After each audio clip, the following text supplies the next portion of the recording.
Good afternoon everyone. मैं रोली वर्मा राजकिशोरी देवी शिक्षण प्रशिक्षण सेवा संस्थान के यूट्यूब चैनल पे आप सभी का हार्दिक स्वागत करती हूँ। जैसा कि हम लोग पेपर नंबर 4 पढ़ रहे थे, चाइल्ड डेवलपमेंट एंड लर्निंग। ये एक कॉमन पेपर है, HIVI IDD तीनों के लिए ये कॉमन पेपर है। सो आई होप कि आप लोगों को लास्ट क्लास में जो मैंने लर्निंग की जो थ्योरी बताई थी आप लोग को, पावलव, थॉर्नडाइक, स्किनर, बंडूरा, इन सब की थ्योरी आपको काफ़ी अच्छे से समझ में आई होगी। इसके रिगार्डिंग अगर आपका कोई भी क्वेश्चन हो तो प्लीज़ आप कमेंट बॉक्स में कमेंट कर सकते हो। आज नेक्स्ट हम लोग पढ़ेंगे लर्निंग के नेक्स्ट थ्योरी के बारे में, सोशियो कल्चर इफेक्टिंग लर्निंग। जैसे कि नाम से है, सीखने को प्रभावित करने वाले सामाजिक सांस्कृतिक तत्व। अब हम बच्चे के सीखने के प्रोसेस को कौन कौन से तत्व प्रभावित करते हैं, कौन कौन से एलिमेंट्स होते हैं जो बच्चे के जो लर्निंग प्रोसेस को में हेल्प करते हैं या हम कह सकते हैं कि बाधा पहुंचाते हैं। दोनों कंडीशन हो सकती है। अर्थात हम यहाँ सीखने को प्रभावित करने वाले सामाजिक सांस्कृतिक कारक के बारे में अध्ययन करें। जैसे कि अगर कोई बच्चा, उसका सामाजिक परिवेश जितना अधिक डेवलप होगा तो उसके लर्निंग का जो प्रोसेस होगा वो उतना ही बेटर होगा अकॉर्डिंग टू ऐसे बच्चों को जो सोशलाइजेशन नहीं होता। अर्थात हम कह सकते हैं कि बच्चे का overall development is depending on social culture, social environment. अगर बच्चे का जो लर्निंग है या लर्निंग का जो हम कह सकते हैं कि प्रोसेस है, उस पर पॉजिटिव इफेक्ट उनकी सीखने की प्रक्रिया, social event, social culture, social environment, इन सब का प्रभाव पड़ता है। एक बच्चा जब ही अच्छे ढंग से सीख पाता है जब उसके सीखने की प्रक्रिया में उसके आसपास का वातावरण, आसपास के रहने वाले लोग उसे एक पॉजिटिव इफेक्ट दें। अर्थात हम कह सकते हैं कि जैसे एक बच्चा है, उसके आसपास के क्षेत्र में शिक्षा की कोई व्यवस्था नहीं, वहाँ उस क्षेत्र में कोई भी व्यक्ति शिक्षित नहीं, तो बच्चे के जो शिक्षा के प्रति अगर बच्चे को पूछा जाए तो डेवलपमेंट बहुत कम हो पाएगा। क्यों? क्योंकि उसके आसपास शिक्षित व्यक्तियों की संख्या बहुत कम है। अब हम बात करते हैं यहाँ types of social diversity of on the basis. जैसे पहला है हमारा भाषा, लैंग्वेज। लैंग्वेज पर बच्चों को हम किस प्रकार बांट सकते हैं, समाज को किस प्रकार बांट सकते हैं। भाषा भी किसी समाज की समूह के एकजुटता का प्रमुख संकेत देती है। कभी कभी हमने देखा है कि जो एक लैंग्वेज होती है, भाषा जो है, वो हमारी एक क्षेत्र को रिप्रेजेंट करती है। जैसे हर क्षेत्र की अपनी एक अलग भाषा होती है, हर क्षेत्र में रहने वाले लोगों का रहन सहन अलग होता है। तो जो उनकी भाषा है, उनकी लैंग्वेज जो है, वो उन लोगों को रिप्रेजेंट करती है, उस जगह को रिप्रेजेंट करती है, उन लोगों की लैंग्वेज कि वो कहाँ से बिलोंग करते हैं। कभी कभी आपने देखा होगा कि अगर हम किसी व्यक्ति से मिलते हैं कि जो हमारे परिचित नहीं है और हम उनसे कम्युनिकेशन करते हैं, तो हम उनकी लैंग्वेज से आइडेंटिफाई कर लेते हैं कि वो बंदा किस सोशल बैकग्राउंड से आया है, किस सोशल क्षेत्र, किस सामाजिक क्षेत्र का है। जैसे किसी व्यक्ति को हरियाणवी बोल रहा है तो हम बता सकते हैं कि वो व्यक्ति कहीं ना कहीं हरियाणा से बिलोंग करता है। किसी ने पंजाबी बोली, किसी की पंजाबी भाषा है तो हम ये कह सकते हैं कि वो व्यक्ति कहीं ना कहीं पंजाब से रिलेटेड होगा। तो इट मीन्स हमारी जो लैंग्वेज होती है, हमारी भाषा जो है, वो कहीं ना कहीं हमें रिप्रेजेंट करती है, एक प्रेजेंटेशन प्रोवाइड करती है, एक आइडेंटिटी देती है कि आइडेंटिफिकेशन हो पाता है कि व्यक्ति किस प्रकार, कहाँ का है। तो इसमें भी बहुत महत्वपूर्ण रोल अदा होता है। दूसरा है, नेक्स्ट पॉइंट है आपका धर्म। धर्म व्यक्ति एवं समूहों के बीच एकीकरण के लिए महत्वपूर्ण बाधाकारी शक्ति है। बाधाकारी शक्ति का मतलब कभी कभी देखा है कि लोग धर्म के नाम पे लड़ते हैं, तो वह हमारी एकजुटता यानी हमारी एक सांस्कृतिक के लिए धार्मिक अलगाव जो होता है वो बहुत इंपॉर्टेंट रखता है।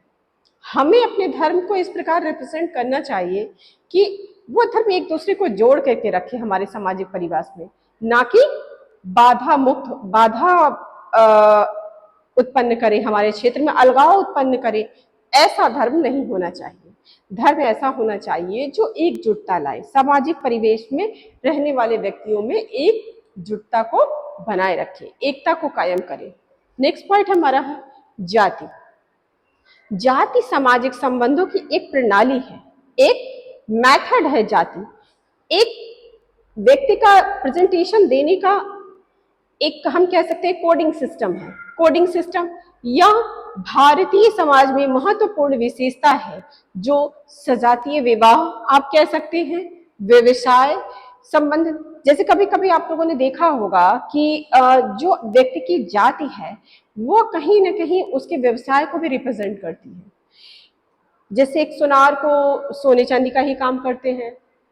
आज हालांकि ये चीजें लागू नहीं होती, परंतु कई समय पहले ये चीजें लागू थी कि एक सुनार का बच्चा सुनार ही करेगा, एक पंडित का बच्चा पंडिता ही करेगा, पंडित ही बनेगा, एक हम कह सकते हैं एक अध्यापक का बच्चा एक अध्यापक ही बनेगा, या एक मोची का बच्चा मोची का काम ही करेगा। तो हम ये कह सकते हैं कि जाति कहीं ना कहीं हमारी सजा वो रिप्रेजेंट करती है व्यक्ति को, लेकिन हालांकि आज के युग में ये चीज लागू नहीं होती। अब हम नेक्स्ट बात करते हैं जनजाति। भारत में जनजाति लोगों और अन्य महत्वपूर्ण सांस्कृतिक समूह है। जो जनजाति है उनका एक अपना समूह होता है, एक सामाजिक परिक्षेत्र होता है, जिन क्षेत्र में वो एक साथ रहते हैं और उनका जो सोशल कल्चर है वो एक अलग होता है। तो इन्हें हम जनजाति समूह भी कह सकते हैं। नेक्स्ट है लिंग। ये भी हमारे लिंग पुरुष महिला के बीच सामाजिक मतभेद को भी रिप्रेजेंट करता है। लिंग जो होता है वो व्यक्ति के सामाजिक कह सकते हैं अंतर को भी एक रूप में दिखाता है। अर्थात अब नेक्स्ट पॉइंट हमारा यहाँ है implication for children with special needs. विशेष आवश्यकता वालों बच्चों के लिए निहितार्थ क्या है? ये निहितार्थ क्या है, मतलब वो लोग कैसे सीखते हैं, इनके बारे में कोई अलग अलग मान्यता है। स्कूल के भीतर इन सिद्धांतों को शिक्षक एवं छात्र को अनुभव को अधिकतम करने के लिए लागू किया जाता है। छात्रों के लिए प्रचलित एक लागू सिद्धांत को लागू करके एक शिक्षक और छात्रों को प्रासंगिक जानकारी बनाए रखने में यह मदद करता है। अर्थात हम ये कह सकते हैं एक कुशल अध्यापक अर्थात एक विशेष आवश्यकता वाले बच्चों के लिए निहितार्थ क्या होता है।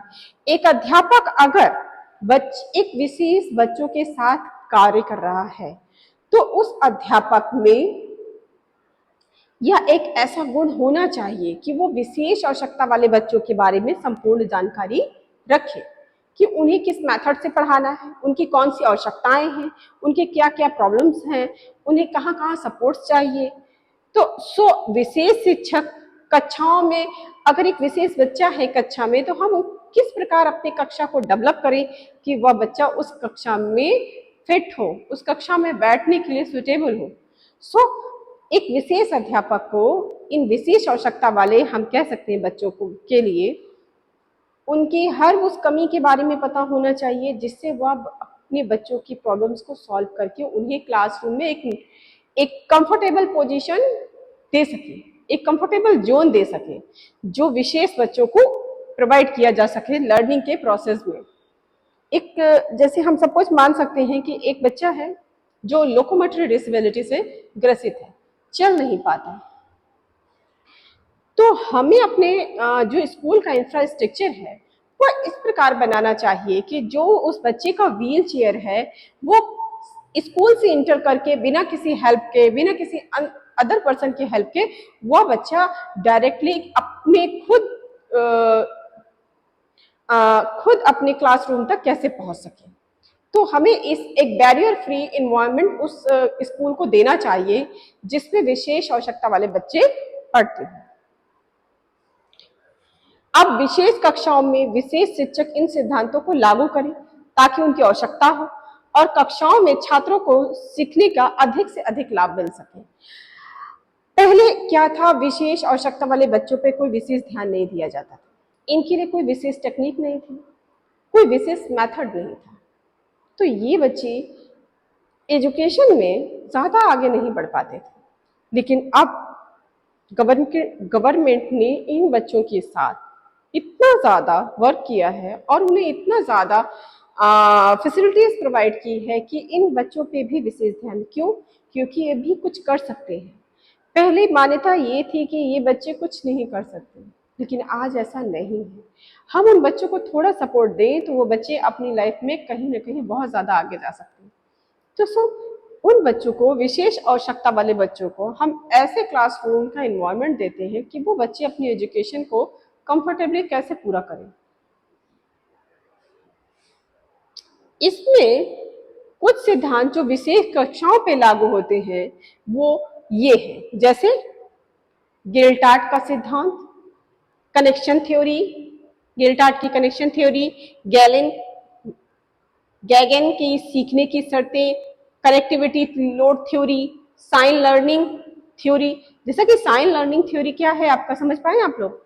साइन लर्निंग थ्योरी वो साइन लैंग्वेज से रिलेटेड है। जो इचाई बच्चे होते हैं, सुन नहीं सकते, तो जब बच्चा सुन नहीं सकता तो विजुअली देख करके वो चीज़ों को कितना जान पाए। इसलिए इन बच्चों के लिए कुछ साइन बनाए गए, कुछ मूवमेंट्स बनाए गए, कुछ साइन लैंग्वेज बनाई गई जिन्हें इन बच्चों को इन लैंग्वेज के माध्यम से सिखाना शुरू किया गया। अर्थात कि जो साइन लर्निंग थ्योरी जो है ये बच्चे के लिए बहुत इंपॉर्टेंट है जो हेयरिंग इम्पेयरमेंट हो। नेक्स्ट हम यहाँ बात करेंगे, यहाँ ये याद रखना महत्वपूर्ण है कि छात्रों के लिए कुछ कनेक्शन को मौखिक रूप से तथा आवेदन में बनाने की आवश्यकता होती है, क्योंकि SPRI में सभी छात्र स्वतंत्र रूप से डॉट से जोड़ने के लिए उपयुक्त नहीं हो पाते हैं। अर्थात the connective learning theory load theory में आप क्या है, साइन लैंग्वेज थ्योरी में छात्रों को पूरी तरह मदद दी जाती है। पूर्णतः हम उस विशेष अध्यापक उस थ्योरी को सिखाने में पूर्णतः बच्चे की हेल्प करता है।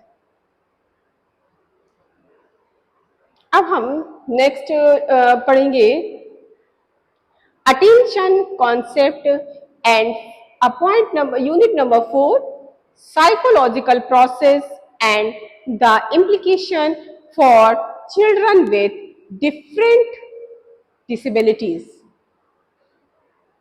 Attention concept and factor affecting attention in classroom.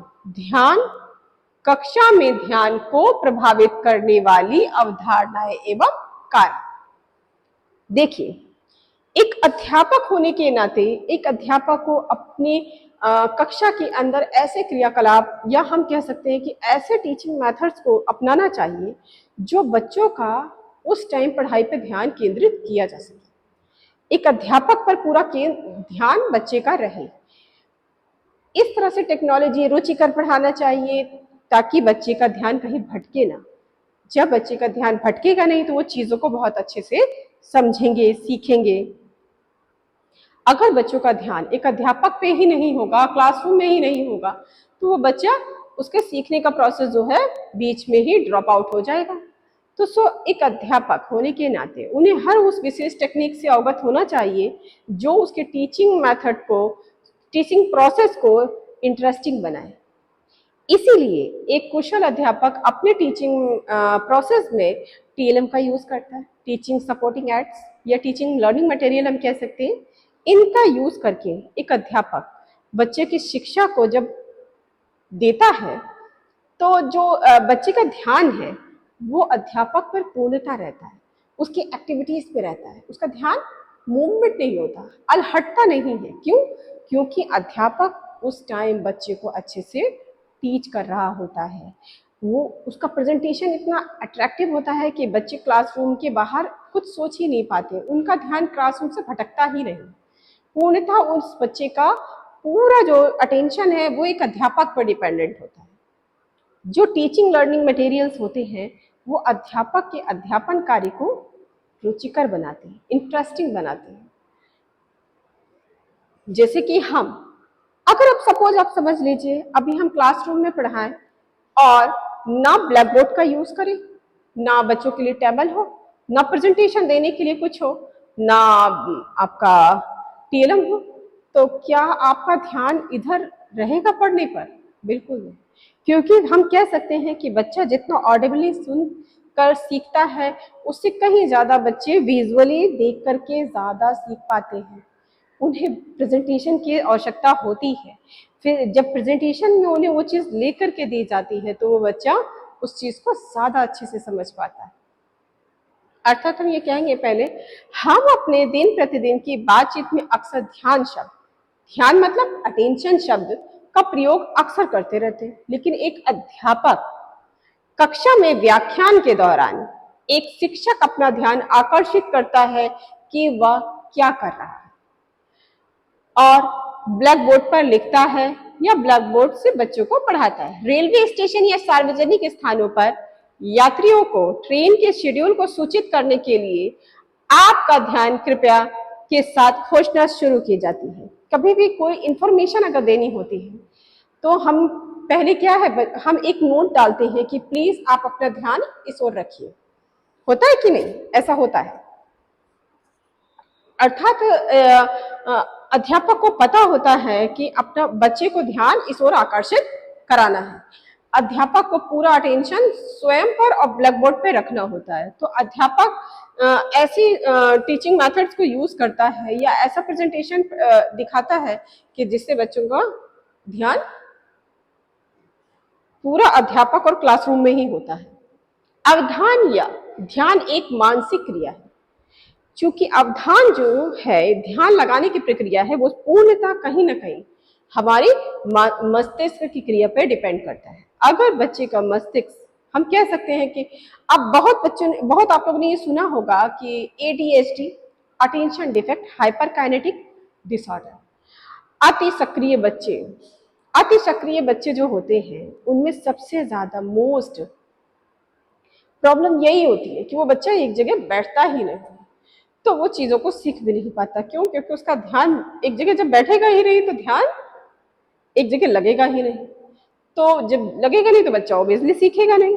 तो सबसे पहले हम ADHD बच्चे को एक जगह बैठना सिखाते हैं कि जिसके ड्यूरेशन पहले 10 मिनट फिर 15 मिनट बढ़ाते बढ़ाते धीरे धीरे उसकी टाइम ड्यूरेशन को बढ़ा करके हम आधा घंटा तक करते हैं, ताकि जब बच्चा हाइपर एक्टिव है और एक जगह नहीं बैठ पाता तो पहले हम उसको सिटिंग पोजीशन में बैठना सिखाते हैं कि एक जगह वो क्लासरूम में बैठे 10-15 मिनट आधे घंटे बैठे, उसके बाद ही तो उसका ध्यान आकर्षित होगा। अगर हम मान लिया कोई चीज चल रही है और जा रही है, अगर हम उसको रोक करके ध्यान आकर्षित करेंगे तो बिल्कुल नहीं होगा। अर्थात तो हमें एक जगह बैठ करके ध्यान उस चीज को सीखना पड़ेगा, तब हम उस चीज को सीख पाएंगे।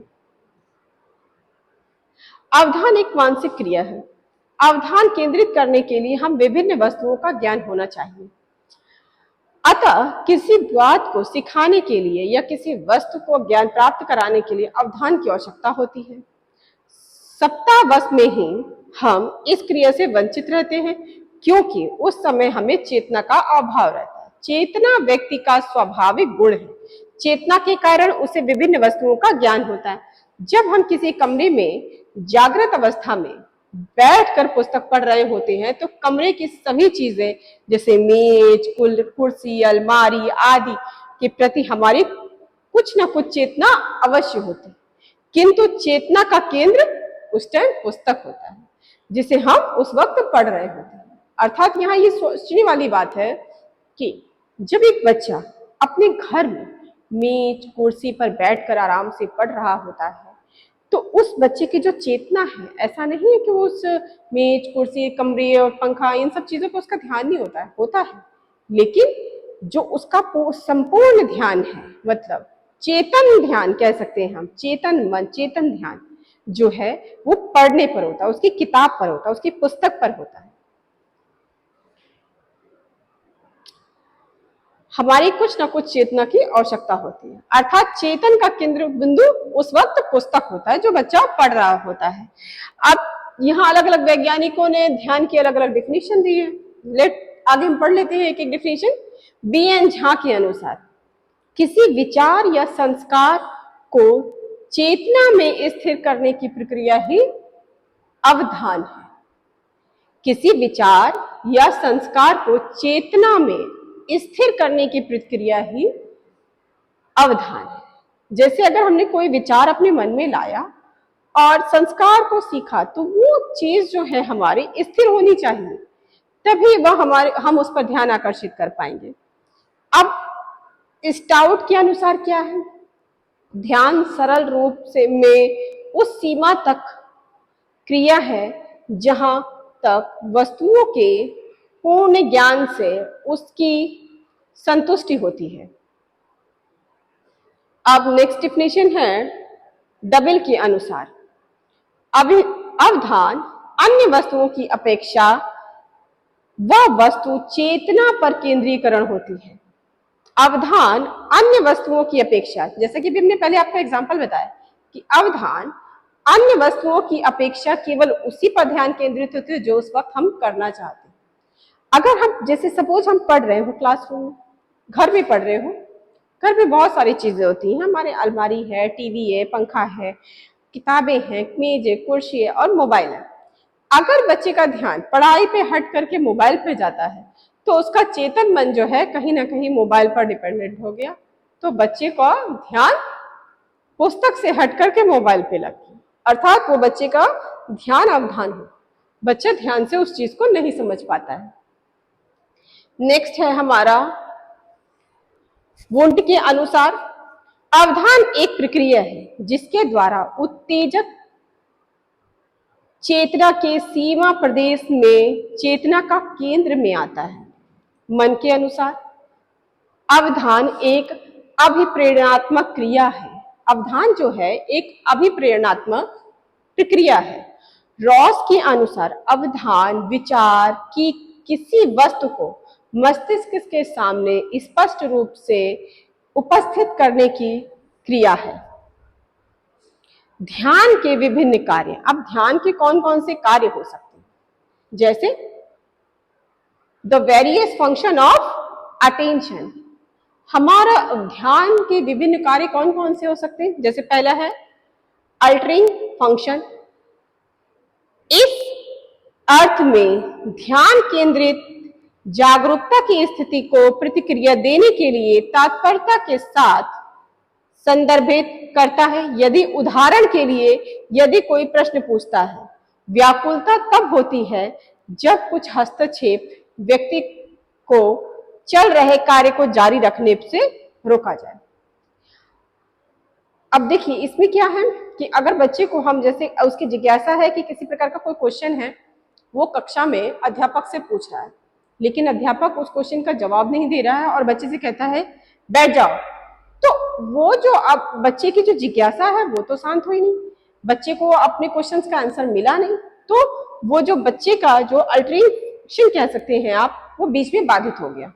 अब दूसरा है चयनात्मक कार्य। सेलेक्टिव फंक्शन क्या है? चयनात्मक एक ऐसी प्रक्रिया को संदर्भित करता है जिसके द्वारा उत्तेजना या चल रही रुचि की उत्तेजनाओं पर ध्यान केंद्रित किया जाता है, अर्थात अन्य उत्तेजनाओं को नजरअंदाज कर दिया जाता है। चयनात्मक ध्यान एक फिल्टर के रूप में कार्य करता है। जैसे चयनात्मक कार्य का मतलब होता है एक फिल्टर के रूप में कार्य करता है। जैसे हमारा आसपास अभी बताया कि एनवायरनमेंट में बहुत सारी चीजें हैं, लेकिन हमारा माइंड जो है वो सेलेक्ट करता है कि नहीं, मेरी चयनात्मक फंक्शन क्रिया क्या है, मुझे किस पे ध्यान केंद्रित करना है। फिलहाल जैसे इस क्लासरूम में बहुत सारी चीजें हैं, बट मेरा ध्यान केंद्रित है आपके लिए ये प्रेजेंटेशन को देना। मैंने अपने इस प्रोसेस को या हम कह सकते हैं इस क्रिया को चुना है, सेलेक्ट किया है। मैं चाहूँ तो और क्लासरूम में और अदर एक्टिविटीज भी हो सकती है, लेकिन नहीं, मुझे यही करना है। इसलिए हम बच्चे के लिए ध्यान केंद्रित करने के लिए उसको सेलेक्टिव होना पड़ेगा, उसको सिलेक्टिव होना पड़ेगा, चयनात्मक कार्य को पहले आइडेंटिफाई करना होगा कि उसे करना क्या है। नेक्स्ट पॉइंट हम पढ़ते हैं, सीमित क्षमता चैनल। यह क्या है? सीमित क्षमता चैनल यह अनुसंधान के माध्यम से स्थापित किया गया है। मतलब इसमें पहले अनुसंधान यानी काफी एक्सपेरिमेंट हो चुके हैं। हमारे पास बाहरी दुनिया में उपलब्ध जानकारियों के मुताबिक संशोधित करने की क्षमता बहुत सीमित है, परंतु हम एक समय में केवल एक ही कार्य को कर सकते हैं। सीमित क्षमता चैनल, इसका मतलब है कि हर व्यक्ति की क्षमता जो है वो एक सीमित है, अर्थात बहुत लिमिटेशन में है। हम किसी एक समय में किसी एक कार्य को ही पूर्ण रूप से कर सकते हैं। नेक्स्ट है सतर्कता। किसी कार्य पर लगातार कुछ समय के लिए ध्यान बनाए रखने के लिए, जैसे रडार स्क्रीन पर देखना, सतर्कता और निरंतर ध्यान कहलाता है। सतर्कता मतलब किसी भी चीज को अगर हम एक बार ध्यान पूर्वक देखते हैं तो हमें निरंतर उस पर हम ध्यान केंद्रित कर पाते हैं। अब बात करते हैं कि फैक्टर्स कौन कौन से होते हैं। ध्यान के कारक यानी फैक्टर ऑफ अटेंशन, पहला है बाहरी कारक, दूसरा आंतरिक कारक। अब बाहरी कारक और आंतरिक कारक हम लोग एक बार डिस्कस कर लेते हैं। बाहरी कारक में है तीव्रता यानी उत्तेजना, तीव्रता इंटेंसिटी, उत्तेजना की तीव्रता ध्यान देने की स्थिति है एक। नेक्स्ट है उद्दीपक का आकार, जैसे दृश्यमान प्रोजेक्टर के मामले में एक बड़े आकार का एक छोटे आकार का होना फायदा, अर्थात हम यहाँ ये कह सकते हैं कि उद्दीपक का आकार यानी जो हम बच्चे को फिजिकली जो बच्चे को चीजें दिखा रहे हैं उसका आकार भी ध्यान आकर्षित करने में बहुत हेल्प करता है। जैसे अगर मैंने आपको बच्चे को सपोज पढ़ा रही हूँ, टाइप्स ऑफ प्लांट्स पढ़ाया जा रहा है, तो अगर हम बच्चे को टाइप्स ऑफ प्लांट्स का सिर्फ इतना बड़ा बड़ा अगर चित्र दिखाते हैं तो बच्चा उस चित्र को इजीली सीख नहीं पाए। लेकिन अगर हम बच्चे को उसके बड़े बड़े मॉडल या हम कह सकते हैं कि फिजिकली नेचुरल प्लांट्स दिखा करके उस चीज को समझाया जाए तो बच्चे उन चीजों को ज्यादा अच्छे से सीख पाते हैं। अर्थात हम कह सकते हैं उद्दीपक का आकार हमारे ध्यान आकर्षित करने की प्रक्रिया पे बहुत महत्वपूर्ण रोल अदा करता है। नेक्स्ट पॉइंट है आपका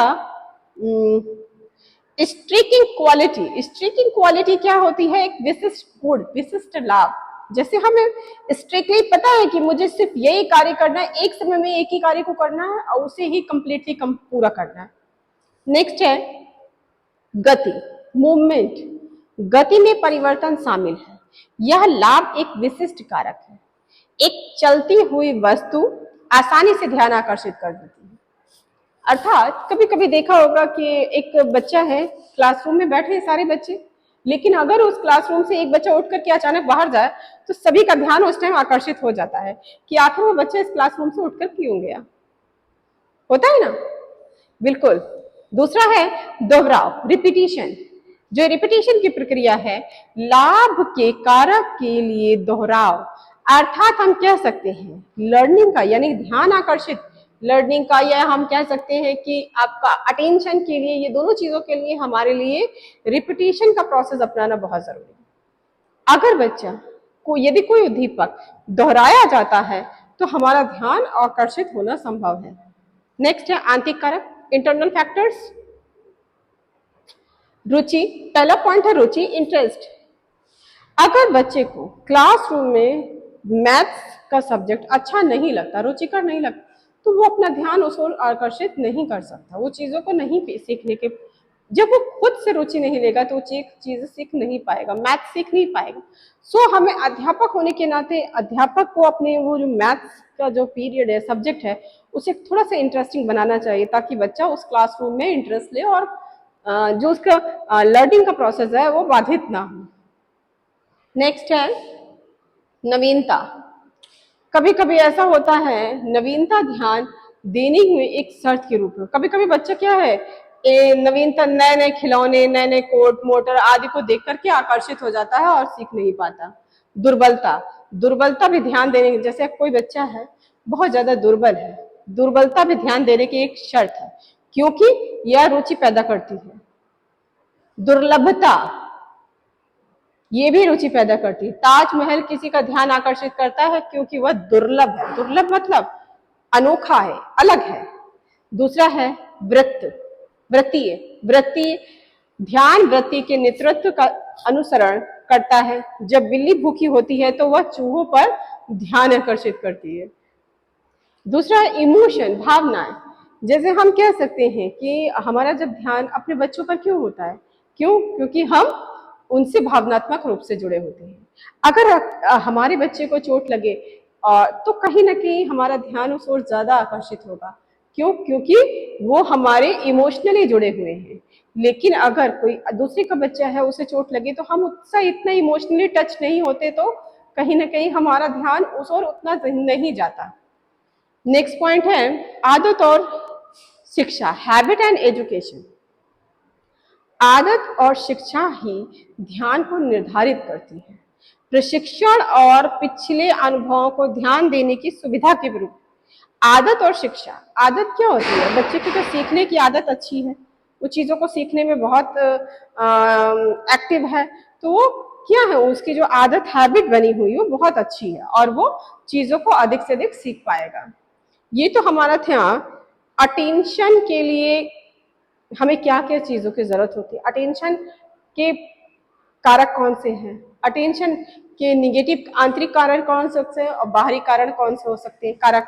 सो आई होप ये टॉपिक आप लोगों को बहुत अच्छा लगा होगा। फिर भी इससे रिलेटेड अगर आपके कोई क्वेश्चंस या क्वेरीज हो तो प्लीज आप कमेंट बॉक्स में इससे रिलेटेड क्वेश्चंस को आप पूछ सकते हैं।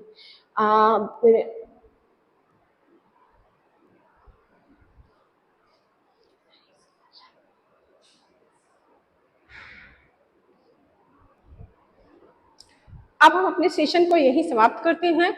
आई होप आप लोगों को जो हम कह सकते हैं कि आप लोगों को ये टॉपिक बहुत सब अच्छे से समझ में आया होगा। अटेंशन क्या है, अटेंशन के कौन कौन से फैक्टर्स हैं, अटेंशन कौन कौन से चीजों पर फैक्टर इफेक्टिंग होता है, इंटरनल अटेंशन के कौन कौन से फैक्टर हैं, एक्सटर्नल अटेंशन के कौन कौन से फैक्टर हैं।